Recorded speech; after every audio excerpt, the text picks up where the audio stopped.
कारण आती है। जो वस्तु जितनी तेजी से चल रही होती है उसकी उतनी अधिक गतिज ऊर्जा होती है। मुख्य बात, किसी वस्तु में काम करने की क्षमता उसकी गति के कारण होती है। समान नहीं होता है, मतलब इसकी बाईं ओर का थोड़ा छोटा होता है, दाईं ओर का बड़ा होता है, क्यों होता है? कोई दबाव इस तरफ झुका हुआ है, इसलिए बाईं ओर का फेफड़ा छोटा होता है। फेफड़ा कार्बन डाइऑक्साइड लेते हैं, ऑक्सीजन लेते हैं, कार्बन डाइऑक्साइड छोड़ते हैं, मदद करता है फेफड़ा में। फेफड़ा की वजह से 150 गर्म होता है। दांत होते हैं क्या? नहीं मैम। किसमें नहीं होते हैं? किस जीव में रत्नक दांत नहीं होंगे? हर्बीवोरस।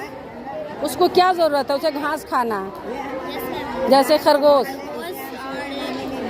खरगोश में रत्नक नहीं होते हैं, वहाँ पे खाली होता है ना। और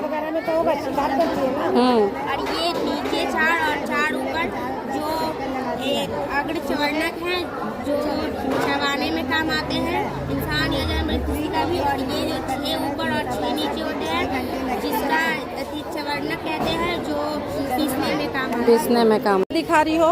हाँ दिखाओ।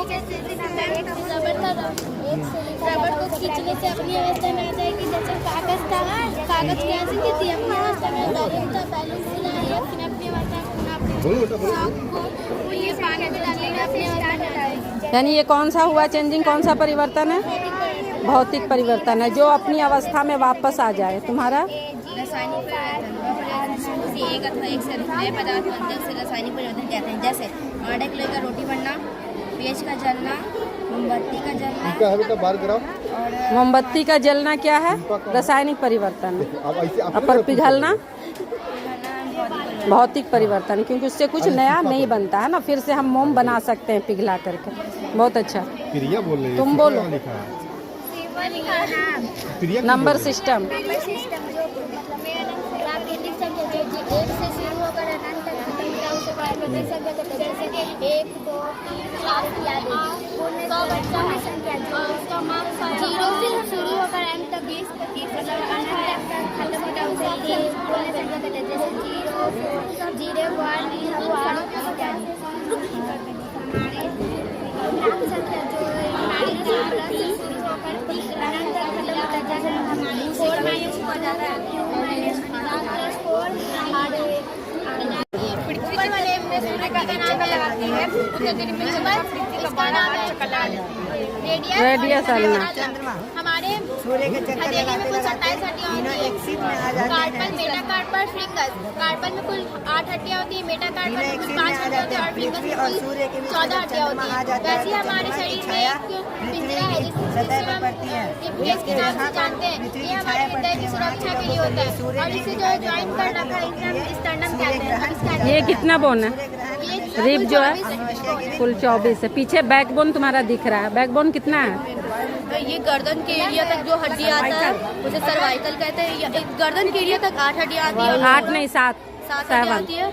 और पूरा जो रीढ़ का हड्डी होता है उसे बैकबोन कहते हैं। पूरे 26 हड्डियां होती है। और ये कमर पर 2 हड्डियां होती है जिसे हम पेल्विस कहते हैं। जैसा इन्होंने बताया कि हाथ में कुल 30 हड्डियां होती है, वैसे पैर में भी कुल 30 हड्डियां होती है। ये मानव शरीर का सबसे बड़ा हड्डी माना जाता है। ये बैक में 26, गर्दन 7, टोटल 33। अच्छा ये बताओ कि गर्दन में हड्डी जो होती है 7 है, तो क्या ऊँट के भी गर्दन में 7 ही हड्डी है या ज्यादा है? उसकी तो गर्दन बहुत लंबी होती है, उसमें ज्यादा होगा? नहीं, ज्यादा नहीं होगा। आज के बाद याद रखना, गर्दन कितनी भी लंबी हो या छोटी हो, वो बोन की संख्या 7 ही होगी, वो 7 ही रहेगा। साइज सिर्फ बड़ा हो जाएगा, है ना। अच्छा जैसे उन्होंने बताया कि हाथ में कुल 30 हड्डियां होती है। ये विंड मिल जहाँ पर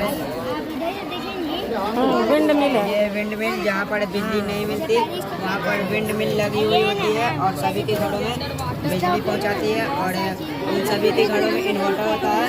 अगर ये जब नहीं घूमती तो इन्वर्टर उनको बिजली देती है। यानी वो कहाँ से ले रहा है पावर? हवा से। पावर किससे ले रहा है? हवा से ले रहा है ना। हवा को यूज कर रहे हैं, जिस तरह सोलर से करते हैं इस तरह ये विंड से है। ठीक है, बहुत अच्छा। सीखेंगे सिखलाएंगे शिक्षा को फैलाएंगे। अंधविश्वास है दुश्मन अपना, तर्क से काट गिराएंगे।